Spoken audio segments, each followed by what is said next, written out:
Hi, it's Mark here. We're going to talk in this presentation about the importance of evidence to inform what we do day to day in our teaching. But before we do that, I want to give you a little bit of a history of where Aspire and Aspire have come from. In 2009, myself and Kevin Simpson started at Ashgrove. He was the head teacher, I was the deputy head. I'd been head teacher of a couple of schools by then. But we took over what was definitely one of the worst performing schools in the country, and we were told that we had 2 years to turn it round or they would shut the school down. So within 3 years, the school had gone from being one of the worst performing to one of the best performing, and gone from the threat of closure to being graded by Ofsted as outstanding in 2013. So you might say to yourself, well, what did you do to effect that change as a whole staff? I must be very, very clear. It wasn't just me and Kevin doing that. And the approach we took was that if we do what we've always done, we'd get what we'd always got. So we looked to research to inform us as to not what people normally did, but what was the best thing to do. So I started a long course in 2009 called the Maths Specialist Teacher Programme. And from day one of that programme, I realised that I didn't know what I didn't know about maths and its teaching. And I needed to really delve into the research to see what really was probably the best way of going about teaching maths. And because I was doing that long course, the Maths Specialist Teacher course, I was able to use the university library at Edge Hill to find that research, and you really did have to search for the research in those days. And Megan Dixon, who later became our Director of Literacy, was on the same journey, but for English. So we changed a lot of things about the way we taught based on the real difficult to get hold of, in many cases, research evidence that there was. And, well, it worked. So a bit later we set up the Aspire Educational Trust, or the Multi-Academy Trust, and that started off with just a couple of schools, and now it's 11 schools, and those 11 schools in the Multi-Academy Trust work very closely together. They share finances and everything. And then there's a wider group, the Teaching School Alliance, or Aspire Teaching School Alliance, not the Aspire Educational Trust. And we started that off a few years ago, and that's when we set up Aspire School Direct, and the Aspire Teaching School Alliance does a range of different things with different sort of stakeholders, some of whom are very involved with us, some of whom are only involved with us through, say, one aspect, such as teacher training. Then about 3 years ago, we were approached to become one of the first 5 research schools in the country. And research schools, you'll hear a lot about that over the year. Research schools are schools which take a decision to really, really focus on basing their practice on what the latest up-to-date and valid research suggests strongly is probably the best bet about the way to improve teaching. And that's what we've done since. So we are a research school as well as a teaching school and a Multi-Academy Trust. And the fact that we're a research school informs pretty much all of the decisions we take about the way that we teach within the 11 schools in the Multi-Academy Trust. What makes great teaching? Stop the video for a couple of minutes and write down a few sentences about what you think makes great teaching. Now have a think about how you know what makes great teaching. What has informed your idea about what makes great teaching? Have a think about that for a minute or two. What probably informs your idea about what makes great teaching is your experience. So some of you have had quite a lot of experience of seeing teachers and being in classrooms, and some of you won't have had quite so much. But generally speaking, your experience of a few classrooms will have been the main thing that's informed what you think about what makes great teaching. And that small amount of experience really is also what most schools use to decide how to approach their teaching. most schools don't use evidence. They don't look at what the wider evidence says. They use a very narrow basis of experience and sort of hearsay, a mixture between what they've always done and what somebody down the road has done that seemed to work okay for them. We need to consider as well whether all evidence is equal, because if we were looking at something that's been compiled, say, in a blog by somebody that's marginally interested in education and just comes across something, is that evidence as equal as something in perhaps a peer-reviewed academic journal? We call this the carrier bag sketch. It's trying to get people to understand in a quite light-hearted way about evidence by using this analogy of how we decide what's a really, really good carrier bag. So, for instance, let's imagine that your usual carrier bag is causing you some concern. You feel that it isn't quite working as well as you want it to, but you've always used that one as it's the one that mum and dad used. So now you've started to question whether that carrier bag was the best one for the job. You decided to check out some others to see how good they are. You ask a friend and she tells you that she uses a different one and that one works really well for her. But how do you know it's better than the Tesco's one that you use? How do you know it's the best one for your needs? You decide to give it a go. You start using it and it seems to work really well. But how do you really know it's better than the carrier bag that you were previously using? You decide that you're going to do some sort of comparative test to see which one is actually better. You decide to try out a fair test. A fair test is where we only change one variable so that we know that any difference in the outcome is caused by that particular variable. We call that a fair test. So we decide to see how much each of the carrier bags holds before it falls apart.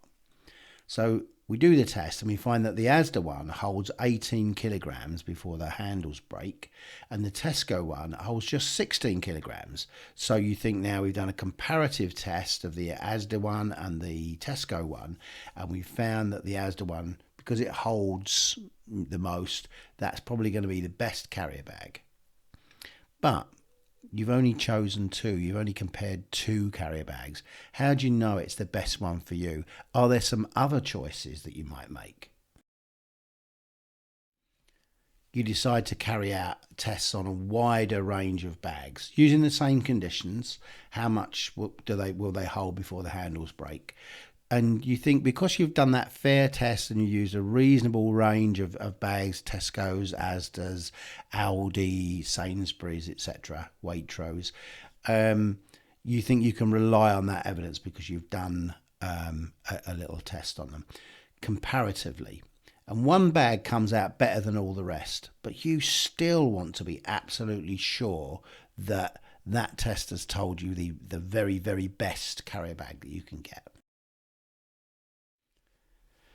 Here's where the analogy gets a little bit ridiculous. You go to a specialist website where other people have carried out the same stringent test that you have with the same range of bags, although one or two didn't carry out such a fair test. You amalgamate the results of all of their tests, excluding the ones which weren't so fair, and the result of this large comparison of tests gives you a good result. And the result is, with this large study of carrier bags carried out across different parts of the country by different people but using the same test, the result of that is... And of course what we find out is that of course the Aldi bag is the most effective and strongest bag, as anybody who's been to Aldi knows. But now we have another problem. We found out that the Aldi bag is the best one, but I've got no problem with having Aldi bags. I've got my boot's got Aldi bags in it because Aldi bags are strong and they're very, very effective. And I've got no problem carrying an Aldi bag around with me. But there are people who work for the Aspire Educational Trust who, let's say, would not be seen dead carrying an Aldi bag. a Waitrose bag, but not an Aldi bag. So once we've got the evidence, we have to decide whether what the evidence has told us fits in with our lifestyle and our ethos of life. So thinking about the process that we went through of gathering evidence about what's the best carrier bag, we can draw the conclusion from that there's two types of evidence, or evidence can be broken into two types, qualitative and quantitative. So qualitative evidence is evidence that we can see, that we can experience. It's usually got no numbers attached to it. It's not usually something which we've carefully made a fair test of comparison about. It's just this one seems to work better than this one. It's a lot to do with opinion. So you might ask a lot of people, what do you think works best out of these things? And 90% of people might say this one works better, and 10% say that one works better, and that's qualitative evidence. We can also collect quantitative evidence, so by weighing things and comparing them, or in particular in education, we can look at what effect things seem to have on test scores, because that's the way that we can often see if children are making better progress or not. But a lot of educational research is really mixed, a mixture of quantitative and qualitative methods of collecting evidence. So if we apply the same process to deciding how to do something in our teaching, we might think an approach that we're using, say, to teach spelling, or an approach we're using to teach maths is not working as well as we want. Or we may just be teaching it that way because that's the way it's done. And that's what truly happens in probably most schools, is that the answer you get when you ask somebody, why do you do it that way, is very, very often because that's the way we do it. A really common reason for schools choosing to change from one approach to another approach is honestly that a friend in another school uses a different approach and says it works well for them. And, you might try out that different approach and the kids might seem to enjoy it and it might seem to work better for you. This is a case study. It's qualitative evidence. There's no comparison. There's no comparison of before and after test scores. It's not that strong a type of evidence when deciding what to change, but it's not completely a waste of time. So it is useful to do a case study, but have a think about how much you would base a decision to change a whole teaching approach based on one case study. It's not the most valid type of evidence to rely on when making big decisions, but it's worth doing. You could, like we did with our initial test of our carrier bags, you could decide to do a before and after comparison. So you could do a test score before you change the approach, and then do a test score afterwards and compare them and see if the test scores went up. And that's quite a common thing to do, to see how much better they get at something over a period of time once you've changed it. But of course, this evidence again is worth doing, but it's not particularly strong because we don't know if they might have got better anyway over the course of a term. We'd hope they would have done. So we don't really know if that improvement was down to the change you made or whether they'd have got better anyway. And that's a really important discussion. And it's the discussion between correlation and causation. So would the change have happened, or might the change have happened anyway? Or can we prove that the intervention, the thing that we changed, caused the change that we saw? So we need to compare the group that did the intervention or made the change with a control group that didn't do it. And it's the difference between correlation and causation. And a sort of quite humorous illustration of this is that if you look at the graph of shark attacks during the year in countries where they have sharks, it's very low in the winter months and goes up in a big curve in the summer months and then goes down in the winter months, shark attacks.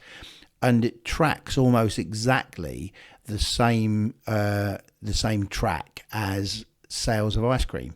So sales of ice cream go up in the summer and down in the winter, as do shark attacks. They correlate, but one doesn't cause the other. At least we don't think it does.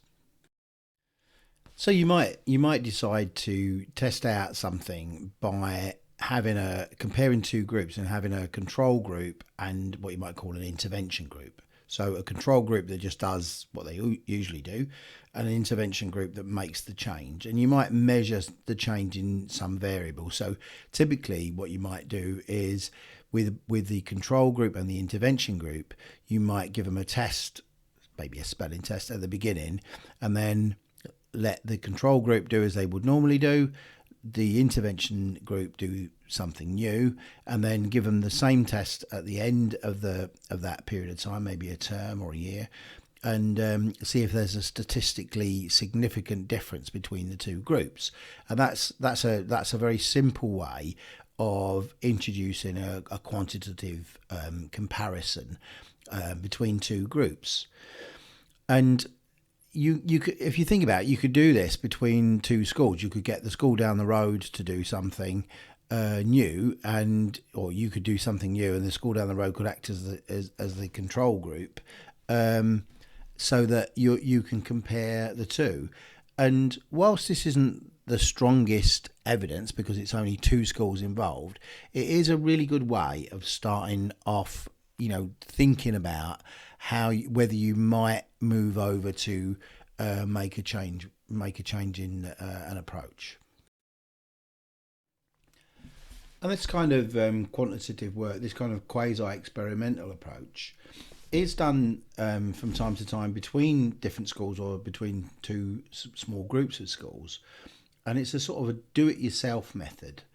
And it's well worth doing because it's not that difficult to do on a small scale between, say, 2 or 4 different schools.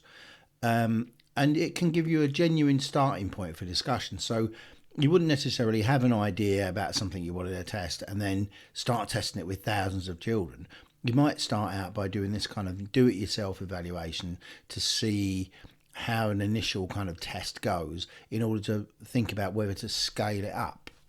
And the EEF has produced a DIY evaluation guide for schools or individual teachers or small groups of teachers to carry out those kind of small scale, quantitative, quasi-experimental kind of evaluations of an intervention or a change in practice, to kind of get a bit of an idea about whether it would be worth scaling those up and seeing if they were worthwhile to do.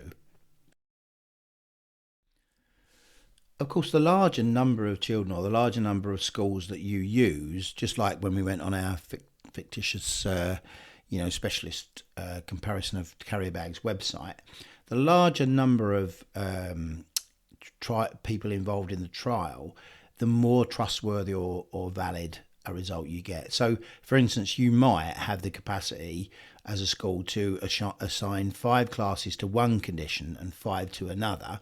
So you've got, within a school, you might make sure that there's a similar number of boys and girls in each group, pupil premium and non-pupil premium children, and that the starting scores between the groups are broadly similar. So you might do a starting test at the beginning, and then arrange your group of 5 classes, your 2 groups of 5 classes, according to those criteria, so that they're statistically quite similar in terms of some important things such as gender, disadvantage, and starting scores. And if you did that, you'll be using 5 classes in each condition. You'd have done a reasonable amount to make sure that they're quite similar. So that evidence is, getting stronger. The evidence you might get from that about how effective an approach is, or whether you should change to that approach, that's starting to get a little bit stronger. And actually, within things like multi-academy trusts and between schools within teaching school alliances, or just in general areas, that's actually quite easy to do, to get 10 classes to trial something, to get an initial kind of idea as to whether that might be worth scaling up. And we call that a matched comparison or matched pair approach. So it's beyond the scope of a single class teacher, but groups of schools are increasingly collaborating on these kind of projects. A really strong and valid type of evidence is the randomised control trial, and it's the same kind of approach, or broadly the same approach, that's used in medicine, in drug trials, etc. So using a larger number of people and a large number of classes doing the intervention, a large number of classes as the control group doing business as usual. If you're using a really large number and randomly assigning them to either the control or the intervention, then the larger the group that you're using, the more likely the two groups are statistically to be the same. So these randomized control trials, very, very large, containing hundreds and hundreds of participants usually, are really the kind of the state of the art. They're the gold standard of research, because the groups are statistically very similar. They're very large, so we can say that the results of those trials are quite a lot more valid and believable.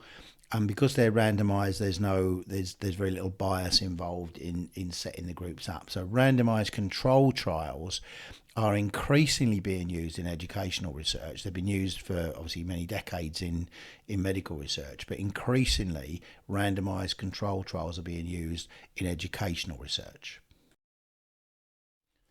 In order to get a really strong and really valid sort of level of evidence, a level of evidence that's really very, very believable, we might use a meta-analysis or a study of studies. And what this is where we take lots of different randomised control trials that have been carried out in different countries, different parts of the world, different circumstances, and provided they've got a reasonable level of similarity, and provided that they're all strongly valid randomised control trials with good intervention and control group similarity, etc., etc. These study of studies or meta-analyses can be really, really strong in making decisions about what to change or where to go with a different type of teaching, for instance.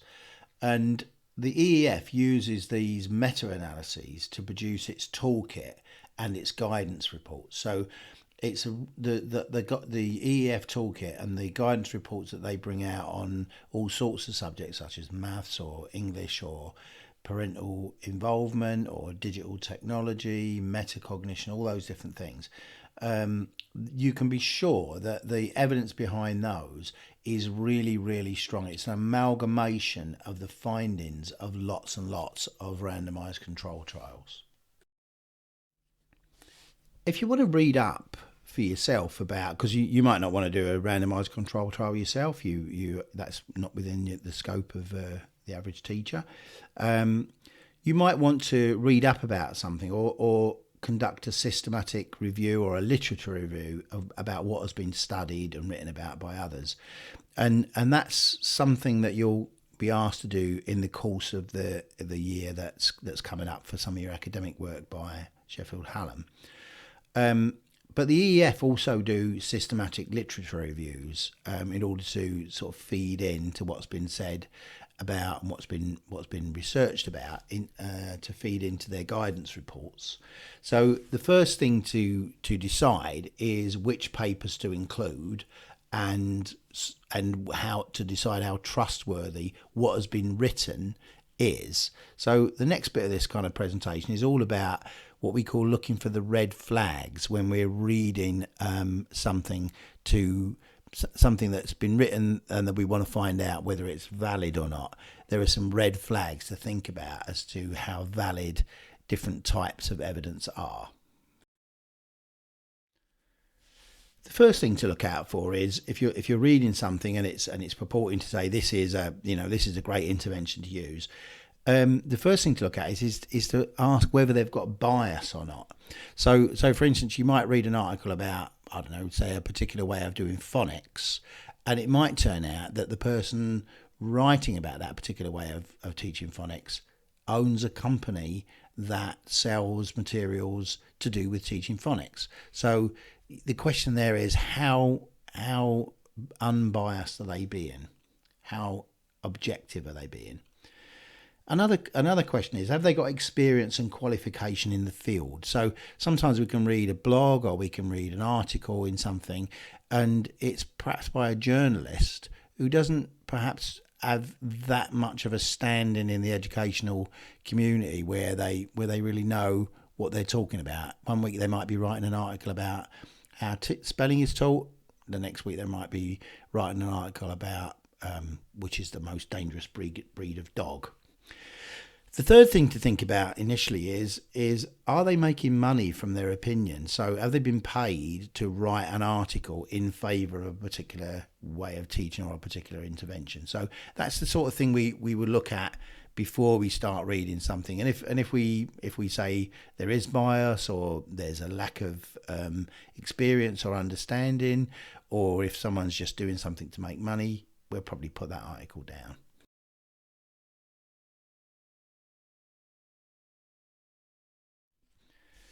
If the article's making great claims about some research that they did and it found out that this particular approach was better than that particular approach, we need to dig down into the methodology of the study as well, rather than just accept what they say.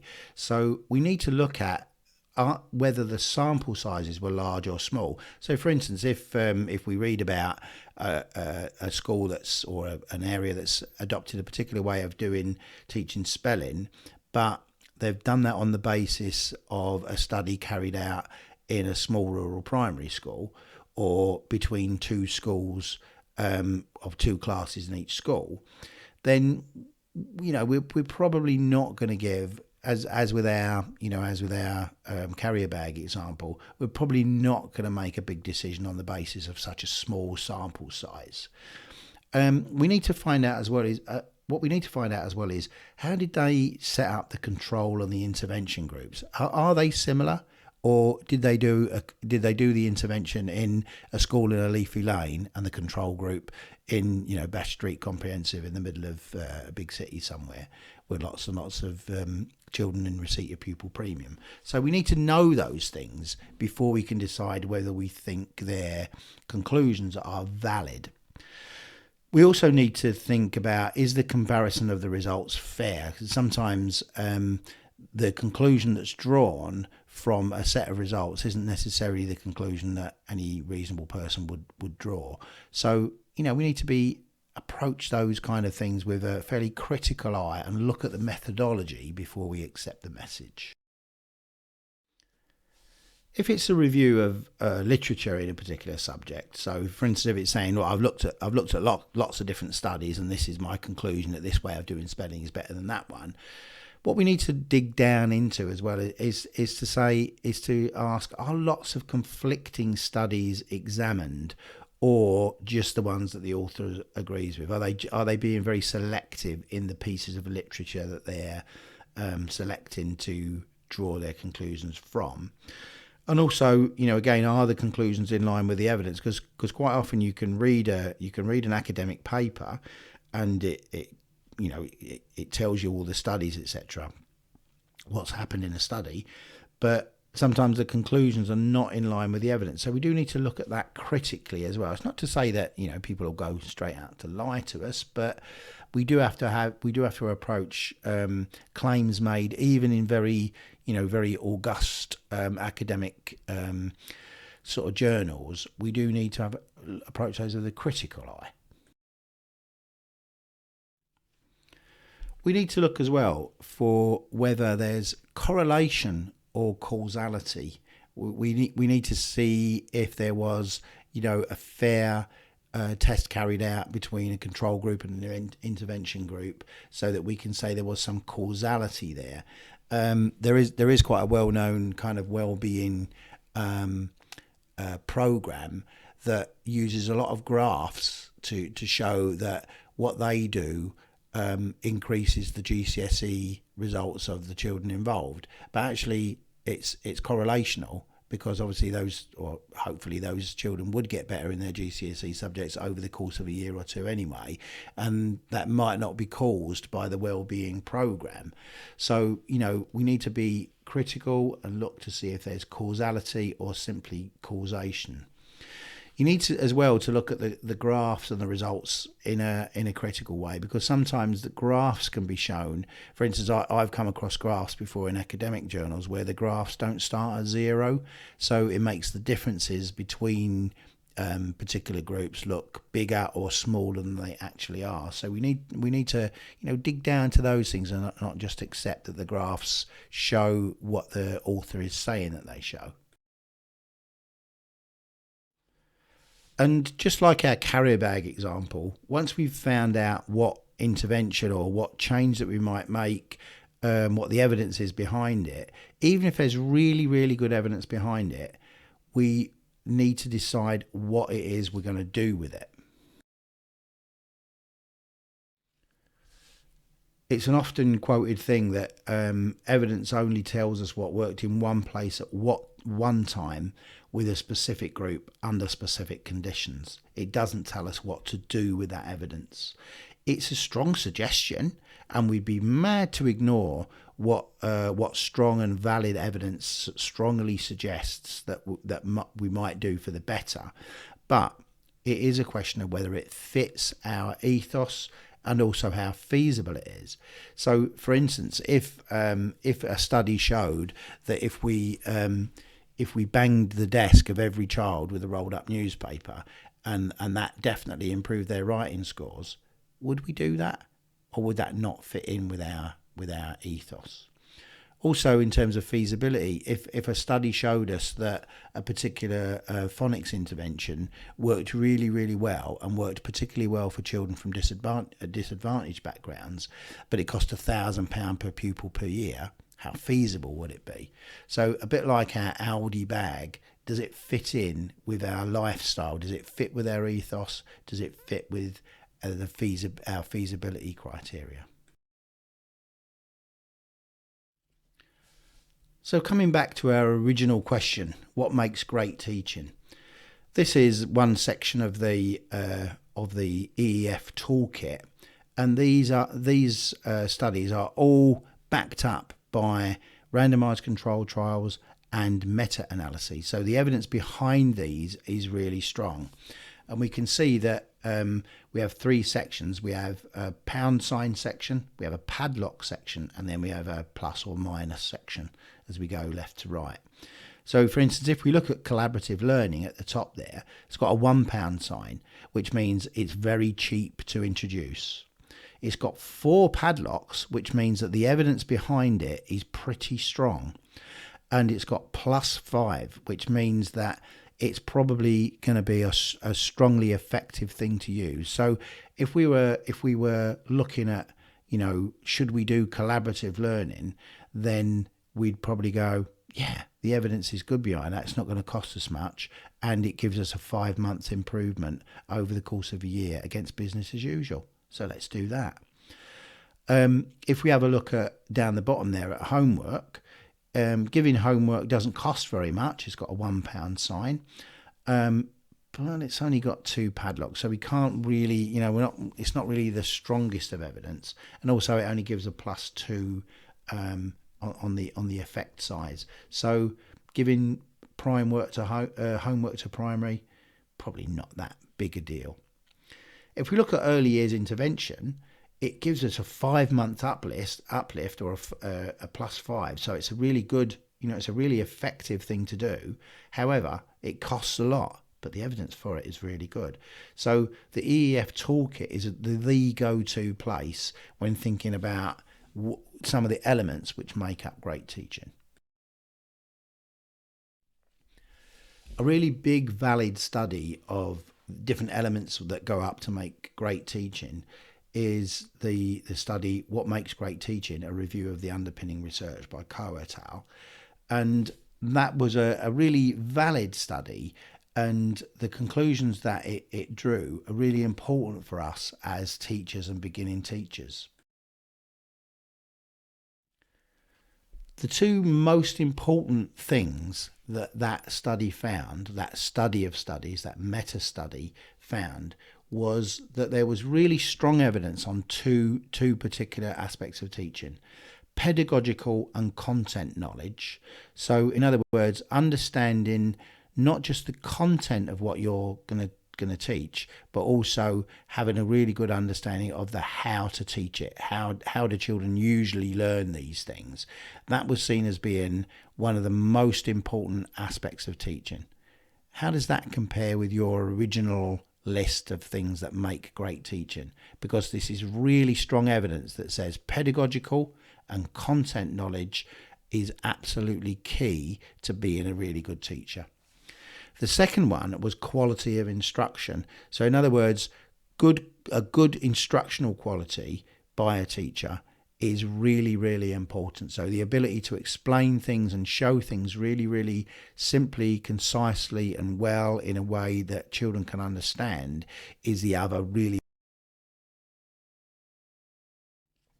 And when we break that second one down, that quality of instruction, we go to another really big study that was done by Barak Rosenshine, and it's called Principles of Instruction, Research-Based Strategies That All Teachers Should Know. And Rosenshine came up at the end of that study with 10 evidence-based principles, the first of which was daily review. He found that it's really important to review stuff that you'd already learned. I guess that's kind of obvious, but it doesn't always happen. His second principle was that new material should be introduced in small steps. And again, that seems obvious, but at the moment in maths, as you'll see as we start to learn about some math stuff, you'll see that trying to get teachers to make the content of each lesson smaller so that more children can understand, that's a really big struggle at the moment, because we're so used to trying to teach quite a lot too much in each individual lesson. His third principle was to ask lots of questions. And you might think to yourself, well, surely teachers ask lots of questions. But, I observe lots of lessons. I see lots of lessons. And I see in some lessons, in quite a few lessons, the teacher doing a lot of talking and not asking a lot of questions. And when they do ask questions, the questions are they're very short, requiring very, very short answers, and they don't extend the children's ability to explain what their thoughts are very much. On the other hand, really good teachers use lots of questions and develop supplementary questions in order to get children to be able to explain their ideas further. The fourth principle is to provide models.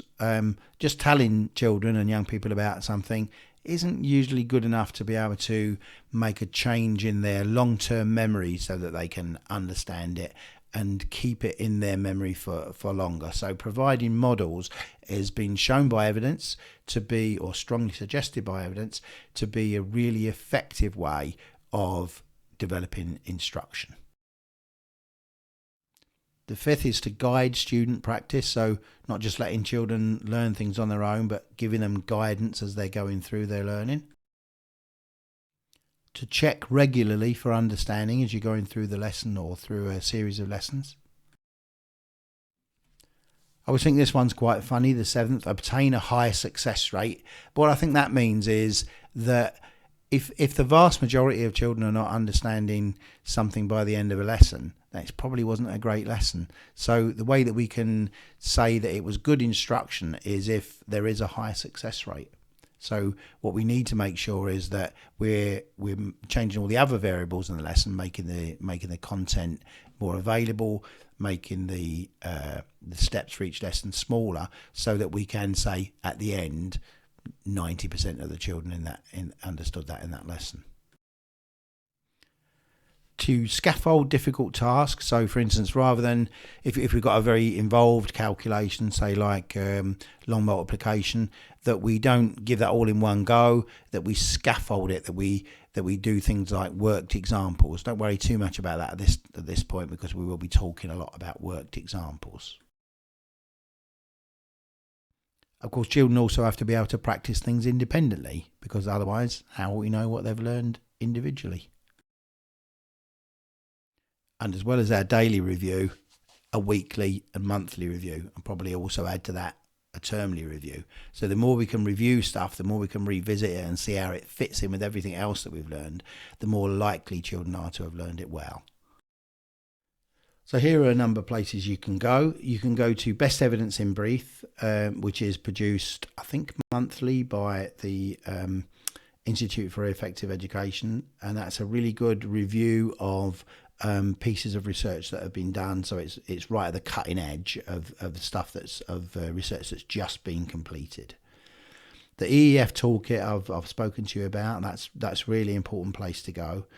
And also the EEF guidance reports. Now the guidance reports are about all sorts of things, and they really are absolutely amazing because they're based on a massive amount of evidence. So they give us the absolute best bet about what's best for teaching, for instance, English, maths, working with parents, digital technology, metacognition, all those kind of things.